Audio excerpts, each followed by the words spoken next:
It's a real honour to be here, and I know as the weather gets a little bit more chilly, it's even harder to come outside, and especially after COVID. So thank you for taking the time on this lovely Sunday evening to come and do that.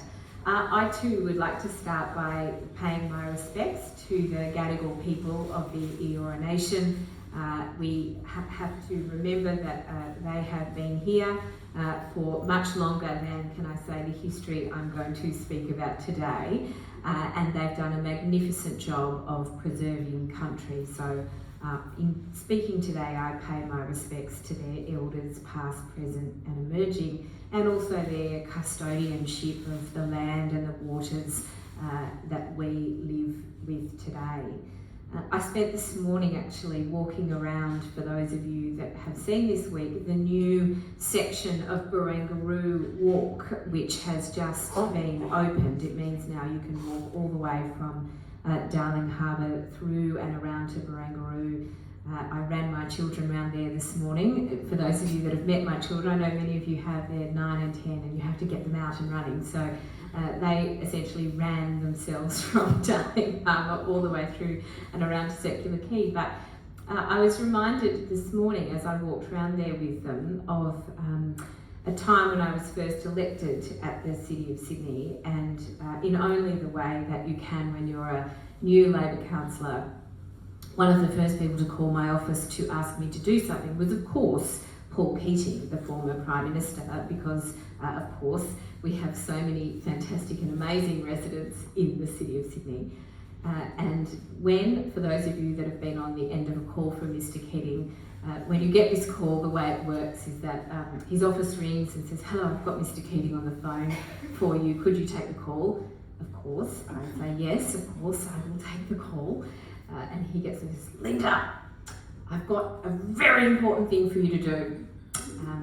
And I'll get to the reason about why I'm telling you this in a moment. He says, "I'm very upset. I've come into my office this morning," and as many of you know, he has an office up in Potts Point, "and all the trees in my street have been cut to look like your Lord Mayor's hair. You've wrecked my trees, what have you done?" Anyway, he was terribly upset, gave me a long lecture on how it was terrible to ruin his trees in his street. Turns out it was not us, it was Energy Australia, you know. But anyway, I won't go into the various agencies. Anyway, I said to him after we'd resolved it, "Look, I must come up and see you. We'll sit down and talk about what you care about in Sydney." And again, for those of you that know his views, you'll know he has very strong views. And one of the things that he holds a vision of, and it does apply to this area, is to bring back the trading headlands of Sydney. So many of you would know that this area is the boundary of the Gadigal nation, and in fact across the harbour there are many other nations that intersect around the point in Barangaroo, the headland park. And his great vision, and of course it is not his vision, it is the vision of the First Nations people, is to bring back a focus and an understanding of that trading point in the harbour as a central eye, where people would come from different nations, they would trade across the harbour and use that as a time to meet, mostly in peace, but sometimes not, and a great meeting point for all the different First Nations people. And it was what drove him to be so passionate about advocating for the headland park that is now there today, that we can all walk around, not to have a focus on the bridge or the other man-made structures that we so cherish about Sydney, but in fact to bring back that First Nations history and have as the meeting points the key, and in fact there are 4 key points around the harbour, to have them as parks so that we can remember that history as well. So when you're walking around here, and when you think about the First Nations history, before the Labor Party, before all of us, before the hundreds of years of settlement, remember that that is the history that we begin with. But I've been asked to come today to talk about a little bit of the history of the Labor Party in Pyrmont and Ultimo. And as has been said, Labor's history in this area is one of enormous fluctuation. It's one, in some parts of the history, of it riding very high, of being the absolutely dominant political influence. and at other points in our history not being the case. And because Pyrmont and Ultimo were always on the waterfront, the politics of the waterfront, the politics of the community, have driven what is the politics of Labor in this area. I'm not a member of Pyrmont Ultimo, although I very much report to it as a local Labor councillor. I am a member of the Surrey Hills branch, and I have been for a long time. There was a very funny article recently. Some of you might know the Batuta Advocate. It's this satirical local newspaper, and they published an article last week saying the machine power brokers in the Surrey Hills branch, it was obviously a satirical paper, said they're very upset with the Labor Party's statements about the Upper Hunter. How dare they be running a coal miner and talking about working people, and all the people with rolled up cuffs looking very stylish at the Surrey Hills branch were really rebelling. And someone in my branch sent this round and laughed and said, gosh, it's scarily true. And when I first joined the Surrey Hills branch, it was predominantly women, and now it's predominantly men. And it's interesting because over even my short period of time in the Labor Party in the inner city, the demographics of Surrey Hills have massively changed, and so thus has the demographics of the branch. So the history of the Labor Party in Pyrmont and Ultimo in the inner city is the history of the area, because the branches of the Labor Party, the politics of the area, are made up by local people. They are always seeking to, and do in fact accurately, represent the makeup of the people of the area. That's what our branches are about. And so very much the history of Labor here in Pyrmont and Ultimo lives best when it is made up of the people of the area. Now, I wanted to just start with a little quote. So this is it's a fantastic set of articles that were published in the Sydney Morning Herald in the lead up to the federal election in August 1943. And those of you that follow politics, you'll know it's particularly relevant because it's entitled Men, Parties and Politics, because of course men were, the force that we all talked about in politics.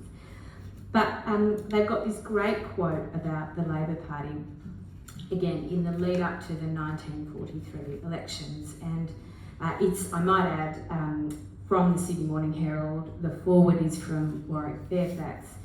You would all know the Herald, and I won't get into the Contemporary Herald, but you would all know the Herald, particularly at this time, was a real force for conservatism, right? It was not a progressive paper. So they say, the Labor Party is founded upon the workers, a very right, proper and healthy foundation for any political party in a democratic state, since the workers are the backbone of the state. But it is time the artisan and labouring classes, who make up the great bulk of the unions, realised that a body needs other organs than a backbone. It needs arms and hands, eyes and brains. The implication, of course, being that the Labor Party had no brains. And then they rail against the Labor Party in several forms. There's another chapter, so you can imagine this would sort of have been the editorial or the main opinion piece in the Saturday paper. And it's entitled Labour's Lack of Thinkers, Haphazard Planning. And they say, men of university education, because of course no women, men of university education or from the professional classes have been very rare within the movement. They are discouraged and looked upon with suspicion. Intellectuals who, though not within the political movement or belonging to trade unions, would be inclined to support it by their influence and their writing and to assist it in its social planning, are left out upon a limb and given little chance. They are despised and rejected. There is no intellectual development, partly because there is no freedom of thought. The slightly unorthodox are pounced upon with the fanaticism of the Spanish Inquisition, as was the lecturer of the Workers' Educational Association who ventured to criticise Russia. And some of you might know I go on Sky News once a week, Sky News After Dark. I'm sort of the token left-winger that's ravaged. And I tell you, it's almost like a script from Bronwyn Bishop. She's still saying on Sky News After Dark some of these things about the Labor Party. Again, this is from just prior to the end of the Second World War. But it's amazing how some of these themes, some of the commentary about the Labor Party stays the same. So back to Pyrmont. Labor's legacy in this area is, as I said, linked to the local area, linked to the strong industry that has always been the shape of Pyrmont. Since its establishment, the various iterations of the Pyrmont branch have been very active in this local community. So of course you would all know Pyrmont began its history as a private country-style estate, but of course its proximity to the water made it an ideal location to be linked with the industries that would benefit. So boat building, wharves, wool stores, sandstone quarries, flour milling and the sugar refinery industry established workers who lived in the area in homes that were crowded and often poorly maintained. These workers lived with a constant threat of eviction if their insecure work suddenly came to a stop. And so it is perhaps then understandable that the activism that arose from here was very much founded in the trade union movement, was very much founded in these workers coming together and fighting for a better deal for their workplace, to, for example, get a better deal than the Hungry Mile, which we all know so much about, that dreadful system where people queued for work, and if someone stood up for a better deal, they were popped out and the next person in the queue was handed the work. And that all around here led to the formation and organisation of trade unions. But I don't want to give you the impression that all the people who were organising, all the people who were interested in that were in the Labor Party. Indeed, many of them were in the Communist Party. And again, there's a great quote in here noting, and again, this is such a great read because it rails against the Labor Party, but more viciously rails, as you can imagine, in 1943 against the Communists. And it's got a great quote about who were the power brokers in the politics of the day, particularly in the left.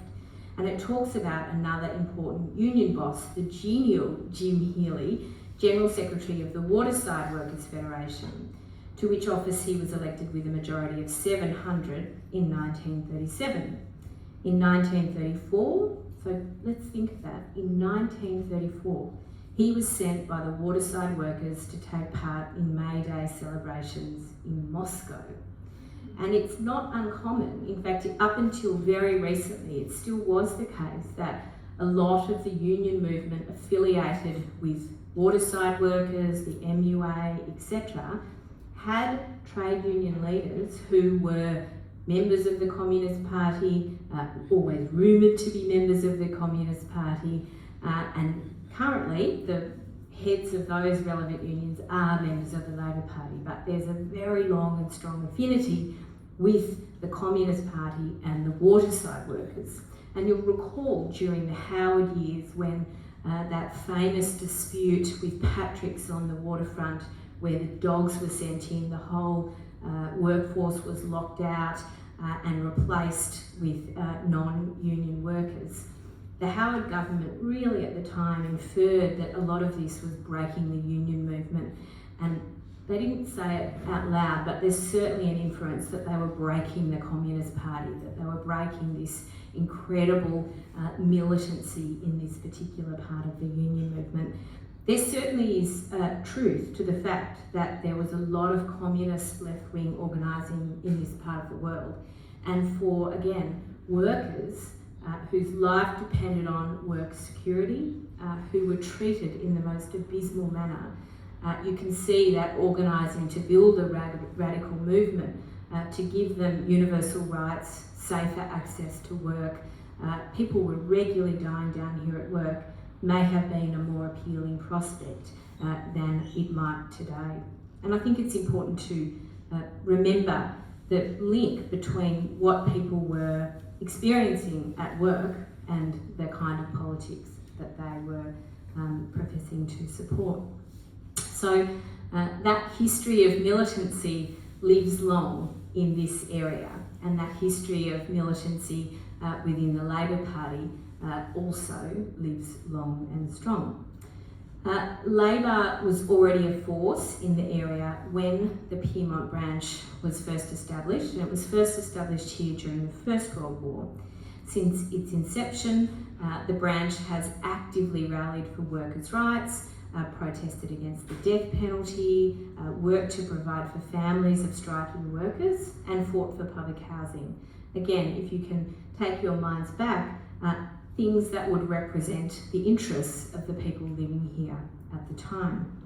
From the late 1800s up until 2007, Pyrmont was almost exclusively represented by Labor at a state level, and it saw numerous City of Sydney Lord Mayors and representatives in the Phillip, Denison and Pyrmont wards. So indeed it really was, up until relatively recently, that Labor has not been the dominant political force in this area.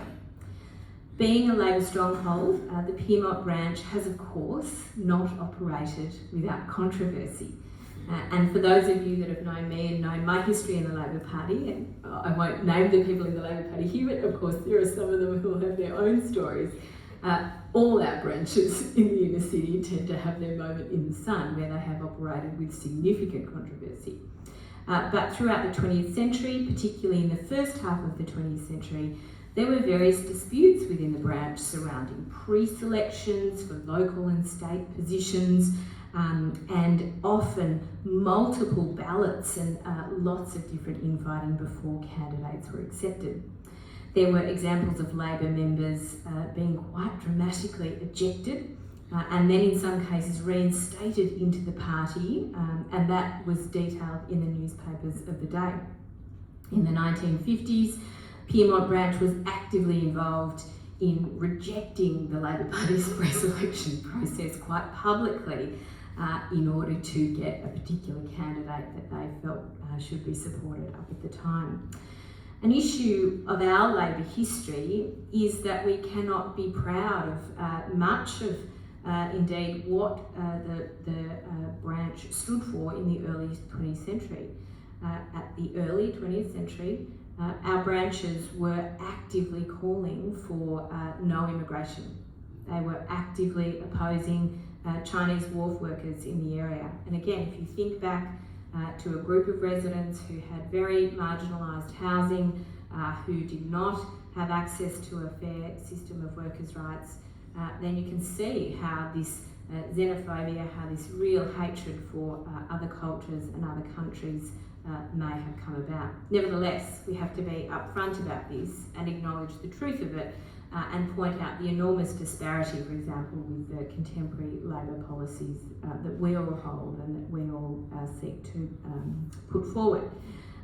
There is no doubt that much of Labor policy at the time, and it was absolutely founded in many of the views in this area, were extremely overtly racist.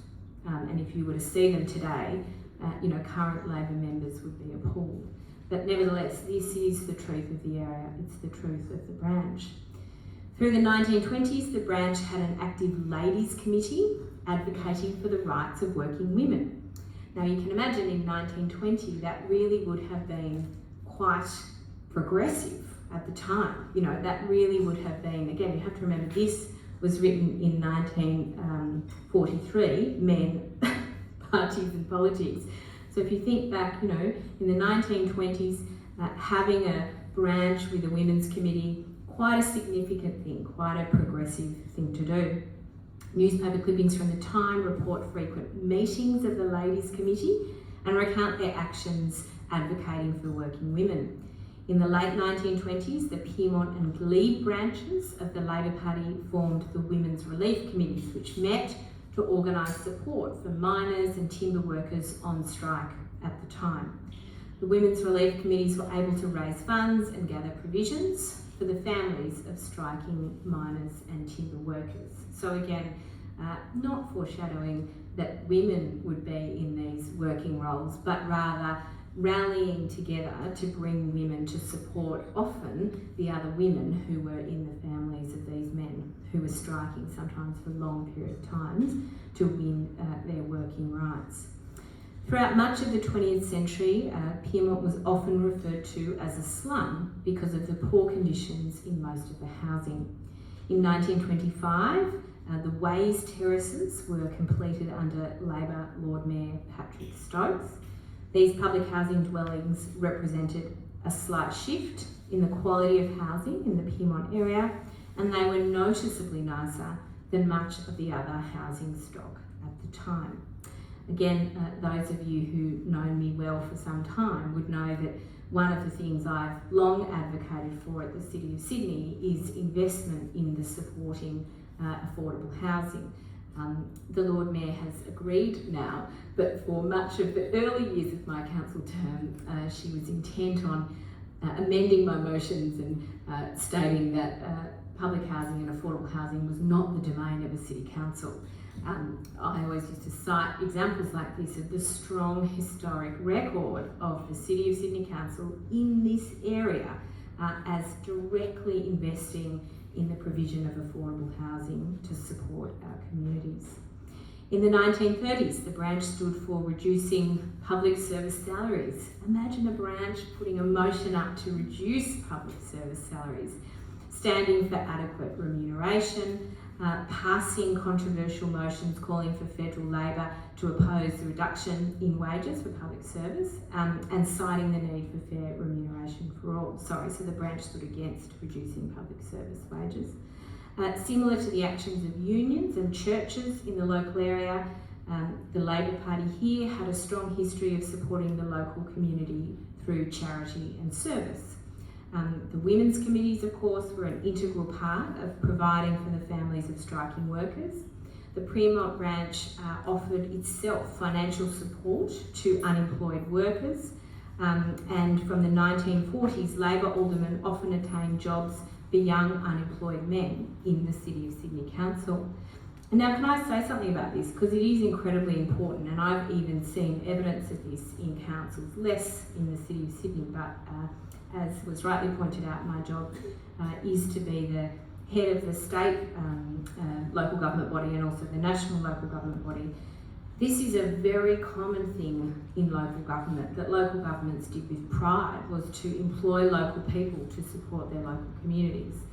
Of course, now we call that nepotism. We see that's dreadful and never should be a principle that should be supported. People should get access to employment on merit.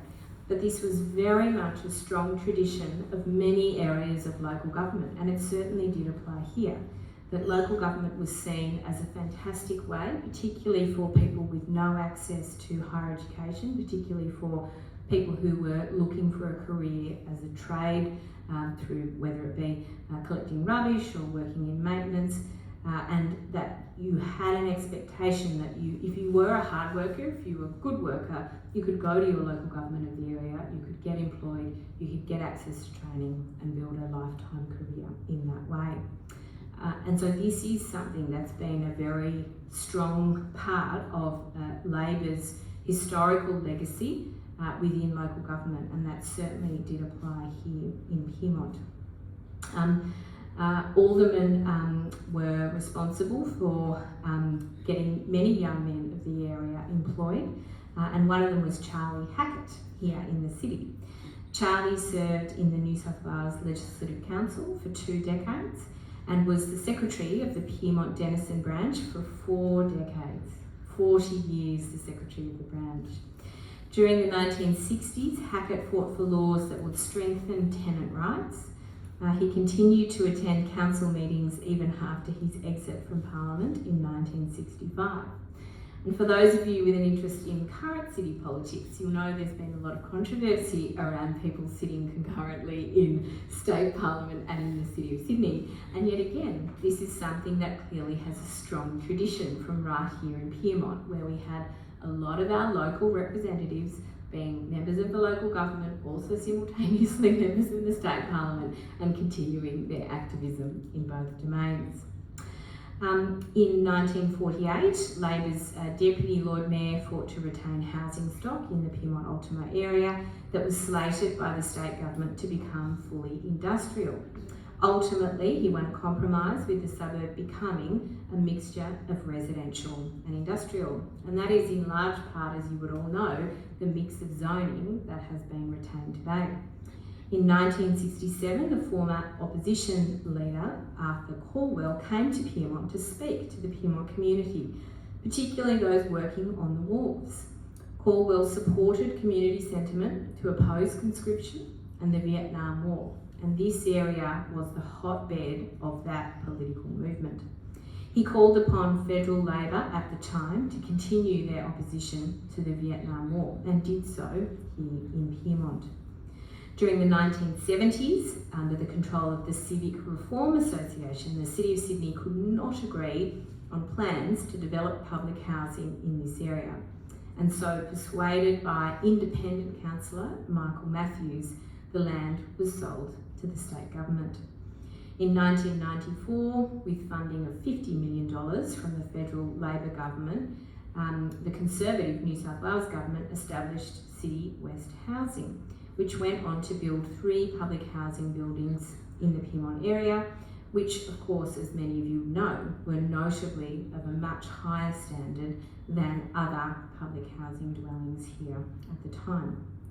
Closing the sugar mill and the decline of other industries in the 1980s led to a decline in the working population in the area and subsequently, as you can imagine, the decline in Labor's ability to retain this as a voting stronghold.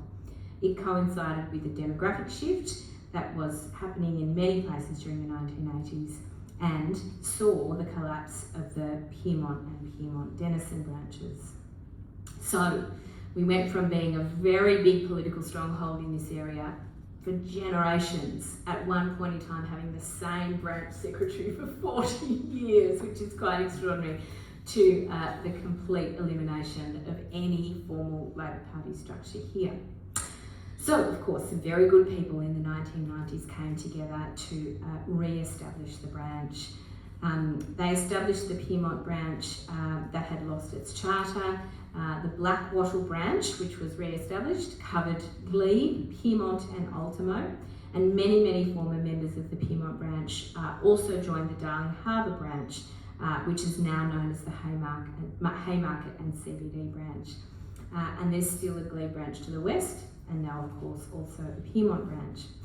During the early 2000s, Pyrmont locals attended branches in this area with great passion and vigour, and so the Pyrmont branch continues, as I said, to this day, advocating for its local community and meeting regularly. Today, the local Labor Party branch and Labor Party representatives continue to advise me of issues in my nearly 9 years now on the City of Sydney Council. They've had a long-standing tradition of continuing Labor's views in this area that there should be more affordable housing, that there should be council support for affordable and public housing projects throughout the inner city, but especially in this area. And also advocated very strongly in one of the densest parts of Australia for increased green spaces. And again, you would know I've moved motions on the council to have minimum green space requirements, to have increased green space targets, and so it is really pleasing to see, indeed, in the last few weeks, we've seen the council endorse new plan to improve the green spaces and plant more trees here in the City of Sydney. So the Labor Party history here, as I said, has been intimately tied with the history of the area. When Labor Party claims responsibility for many of the good things that happened here, and I think you can rightly argue that many of the fantastic things that have led to Pyrmont and Ultimo being the wonderful places that they are, have been advocated for strongly by Labor representatives. You do have to remember that it was the communities coming together, organising, forming branches, moving those motions through their political groups in the area, changing the policies of the major governing group, and then seeing that evolve into government policy and enacted. You were kind and right to point out that one of the other big changes in the history of the Labor Party has been the introduction of quotas, and I'll end with this. When I was first pre-selected to the City of Sydney Council, I was done so in the first pre-selection of its kind. It was a community pre-selection. It absolutely came off the back of the end of the state Labor government, a dreadful time, and let's be very frank about this, of corruption within Labor, some of which is still being carried out in the courts at the moment. And Labor decided it needed to be more democratic, more open, more transparent in the way that it selected candidates. Simultaneously, it had also introduced quotas to try and increase the representation of women in the Labor Party, to try and have a gender balance that actually represented our community. And so it was in that context that I ran for pre-selection. In my community pre-selection, I ran against several other very high-profile Labor candidates, and if you go back and look at the press at the time, my name was sort of barely mentioned. It was like a long list of candidates, and then almost in brackets, and Linda Scott, who nobody knows. I was very much a humble resident of the City of Sydney. I'd been active in the Labor Party for a long time and been involved in Surrey Hills as the chair of the Neighbourhood Centre. I'd been involved in Labor for Refugees, but by no means was I a high-profile Labor candidate, or by no means a high-profile Labor community member. But the pre-selection system gave 50% of the vote to our local branch members and 50% to the public. So if you were on the electoral roll, not a member of the Labor Party, you could vote in Labor's pre-selection. So we had this enormous pre-selection. Nearly 5,000 people voted who were not members of the Labor Party, who were simply members of the community in this enormous ballot. I had just given birth to my second son, Joe, so I was door knocking with I literally gave birth in the middle of the pre-selection. I was door knocking with my son in a sling. It was quite preposterous. And never in my wildest dreams had I envisaged that I would win this pre-selection, but I was really passionate about my community and I thought I would give it a go. I'll never forget the evening when the ballot was counted, and this shows the great folly of me. I used to work for John Faulkner. Some of you might remember Senator John Faulkner, still, just lives across the road here in Glebe.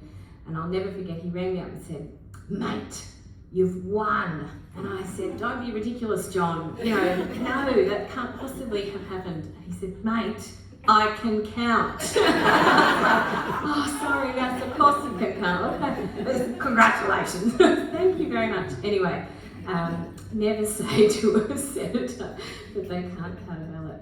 I was just so shocked. Anyway, I won that and was very much part of then what has been a really reforming time for Labor, where they have pre-selected candidates who are of a very different mould from the kinds of Labor candidates who were pre-selected in the 80s and even into the 90s, because Labor went through this absolute crisis in New South Wales, where it was very clear that the culture of the party, the culture of the selection of the candidates, the way that we were putting people into parliaments and into local governments was not ending up with candidates that were behaving in the public interest. And so in an enormous break from that, we completely democratised and changed the way that we pre-selected candidates. So I stand before you today rather surprised at where I am, I have to be frank with you, but really honoured to have been selected through those very different mechanisms within Labor. And we're yet to see where that will end up, whether it will result in more successes in electing more Labor candidates at the local, state and federal level, but I certainly think you're seeing the results notably play out in our federal parliament right now, whereas of course Labor, who at the time before we introduced quotas had the same number of women as the Liberal national parties, but now over time Labor's representation is up to 50% of the federal parliament. The Liberal National Party has in fact gone backwards. So we're seeing that the change of rules, the change of structure has resulted in a different kind of Labor representative, Again, it remains to be seen whether that will be more effective electorally or not, but of course that is all a matter for you as voters, so I'll leave that in your hands. I might leave it there. Thank you very much. Happy to take questions.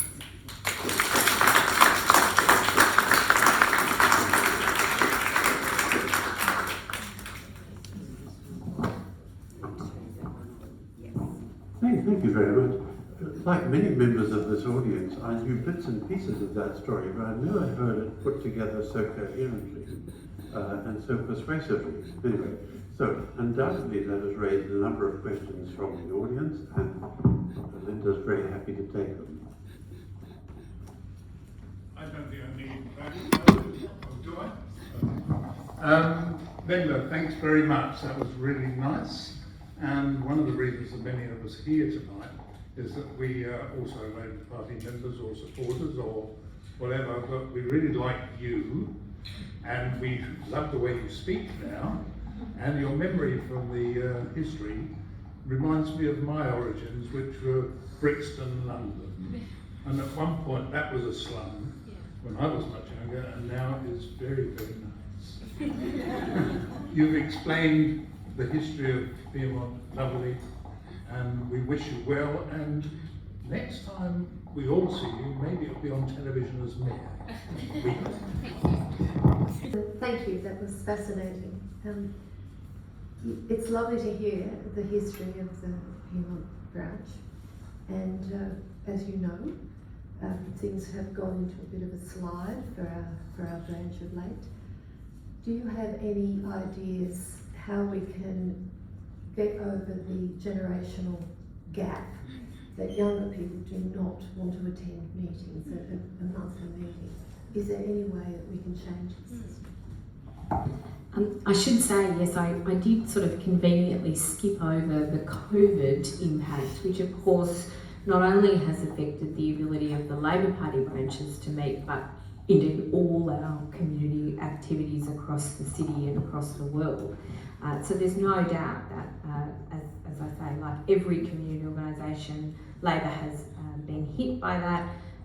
The rock standard solid machine base of the Labor Party has always been founded upon the local branches meeting, recording attendance, passing motions, pushing forward ideas up to the state conference and the national conference, and that's been the way that we determine our policies. It's also been the way that we determine our representatives in Parliament. And I won't go through the incredibly detailed and finite rules within the Labor Party, but in essence, the local branches elect delegates to state and federal and local government committees in the area, and they're really central to selecting our candidates for all levels of government and conferences, which of course therefore depend on our policies. So for example, quite historically, we recently, and by recent I mean in the last month, had our first online national conference where Labor resolved our policies in the lead up to the federal election. I moved, sitting in an office via Zoom, motions on increasing federal funding to local government, restoring local government to the National Cabinet to get that in Labor's platform, and then had a Queensland Mayor as a delegate, seconding that motion. So the process is still happening, but it's certainly been impacted by COVID. And indeed, only last month, our branches were reinstated and allowed to meet in person. So there's no doubt that it is going to be a difficult time for Labor, and indeed all organisations who rely on this model. We still currently in Labor don't have rules that allow us to meet online technically. So we're grappling with this just like everybody else, and there's no doubt it will have an impact on the type of branch meetings that we have in future. And I think it will probably change. We'll see some rules changes that will facilitate online meetings happening. This is my personal view, I would be clear about that. I would never want to see the degradation of local branches though, because I can tell you as a local councillor, there is an enormous, rich source of information for me as a representative when I go around to those branches and people tell me what's going on in their local area in a very fine-grained way. And Labor has always really valued that rich source of feedback and information. And I'll give you again a very recent example. Anthony Albanese, our federal leader, has just pre-selected a candidate again up in Queensland in Gladstone. He's the local mayor of that area. Now, it's traditionally a coalition seat, but the federal member is retiring. The mayor up there gets a 70% primary vote. So it's very likely, having pre-selected that very local candidate who's very in touch with the issues of the area, Labor's got a very good chance of winning that seat. And you can see that Labor, when it's at its finest, and it's definitely not always at its finest, has that fantastic grassroots model, taking local Labor branches who pre-select a candidate that they know that the community supports and will act in the public interest, keeping that candidate accountable through the local branch structure so they have to report back, and then also keeping the candidate educated of the issues in their electorate because of the knowledge and wisdom in the local branches. So it's a challenge for how we're going to do this, but I would never want to lose that local branch structure that I think has been integral to Labor's success as the oldest political party in this country. I was just reminded earlier, you talked about there was a pre-selection ballot in Balmain, I think, rather than here, in the 1930s, where John Ignatius Armstrong's supporters poured water into where the votes were, which Armstrong said meant that at least there was a clean election. However. Thank you. Thank you very much for a really interesting talk. The question still remains about how to encourage younger people to take an interest into politics. And do you think that we do enough in schools to teach our next generations about how politics work? Look, no is the short answer. I also think it's a perennial challenge to ensure that young people are interested. I recently had a group of school students come in from Newtown Public School. It's in fact the school my children go to, so we took them all in and they sat up on the stage in Town Hall, which is quite a majestic space, and their principal said, "And who's this?" And they all said in unison, "Thomas and Joe's mum." And the principal said, "Do you know who else she is?" And they all looked blankly. Anyway, he said, "She's also an elected councillor," and one of the kids went, "She's mainly Thomas and Joe's mum." Yeah. So we walked around the town hall, and I had really thought quite deeply about how to engage, these 10, 11, 12-year-olds in a very old building, local government, that at its heart can do all these amazing things, but in essence, zoning, drainage, those kinds of things still remain a lot of the work that we do. How can you interest these kids in what local government does? And one of the things I did was to take them, and I was talking with someone about this earlier, when you walk around the sides of Centennial Hall in Town Hall, you'll know there's all the plaques of all the old councillors' names and a little bit of the history, and there's also our crest, our City of Sydney crest that's done with tiles on the ground. And for those of you that know that crest, it has an Indigenous First Nations man with a spear and a colonial settler. And I always get the exact words wrong, but it's something like "I take, therefore I give" underneath. And it's got a crest with sort of various references to Sydney's history, like our maritime history, it's got a boat and other things.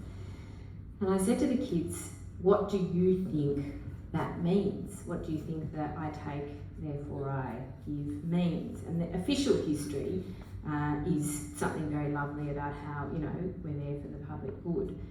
And there was an Indigenous girl who was in Year 6, and she looked at me and she said, "I think it means that Indigenous person is having to give their land to the white settler."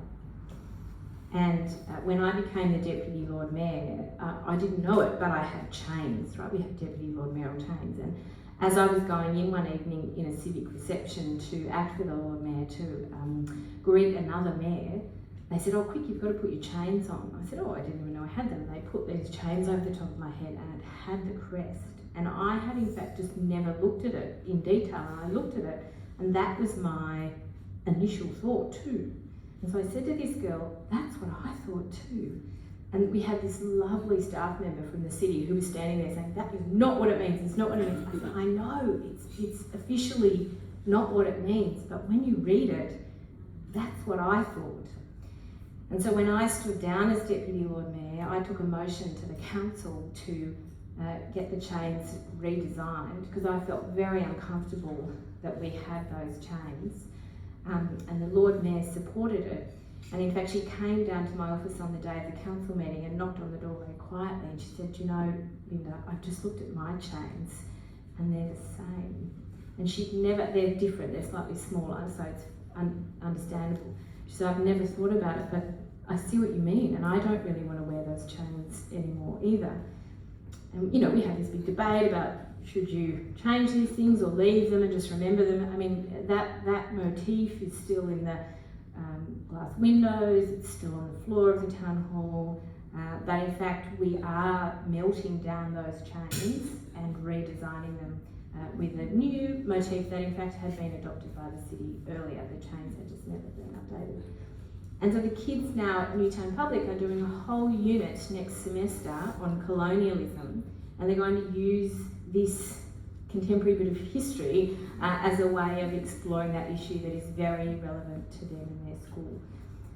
I don't have the answer for you, but I guess the message is if you can find something that draws them in their local area, I actually think that children are able to be engaged more easily by local government than perhaps by state or federal government that is so far away from them and so remote that the issues are just, I mean, tax and transfer. You know, how are you going to get a 14-year-old to care about that?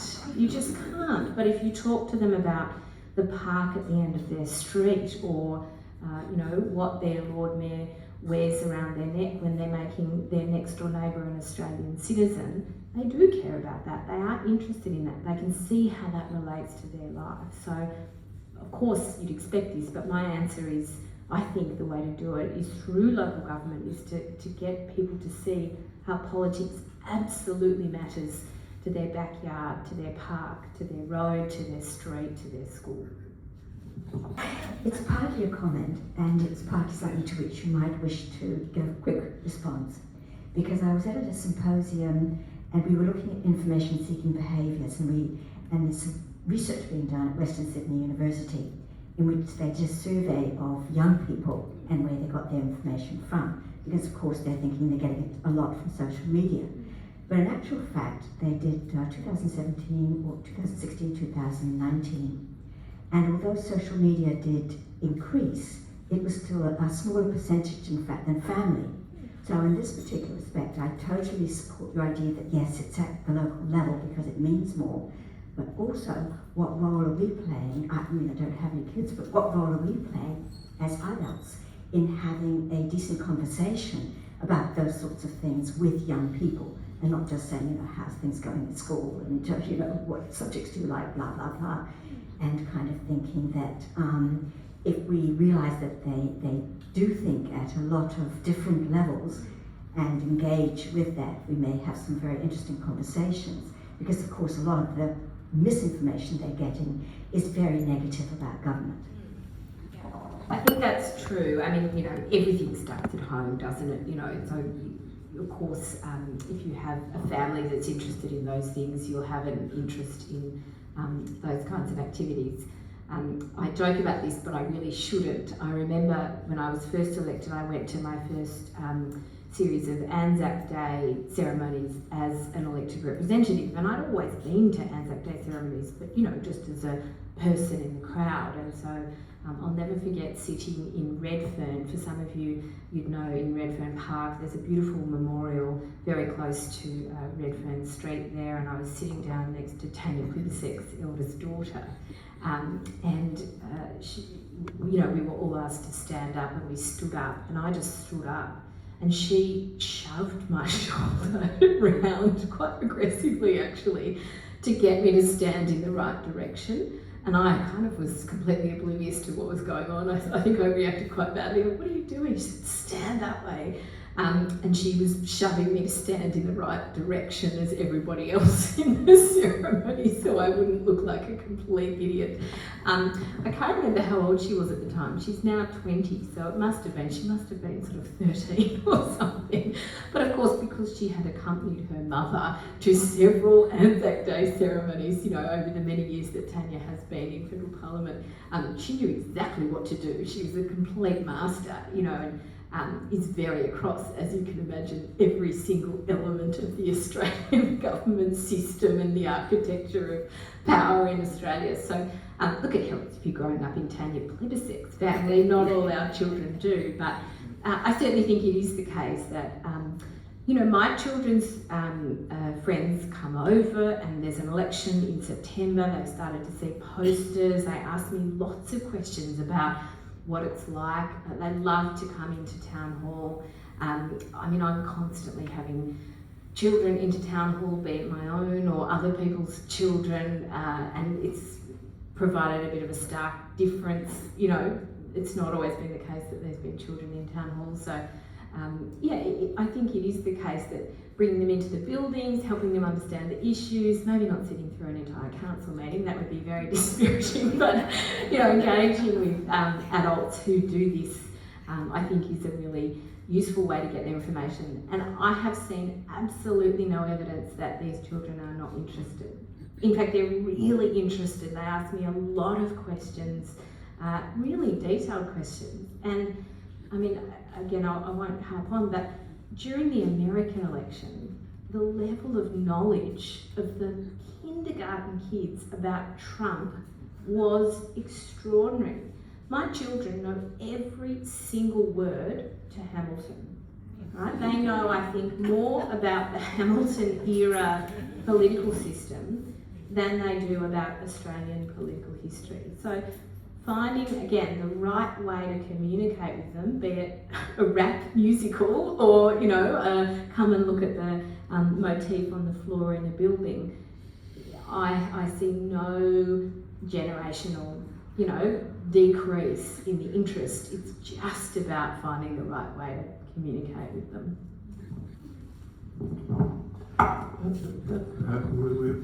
I take it we're all agreed on. This is not only an illuminating hour, and we learned a lot about the past of the Labour Party, but also a great deal about its potential future. And you raised a whole lot of issues beyond the Labour Party, which will provoke and stimulate discussion among us for a very long time. So thank you for a splendid and memorable presentation.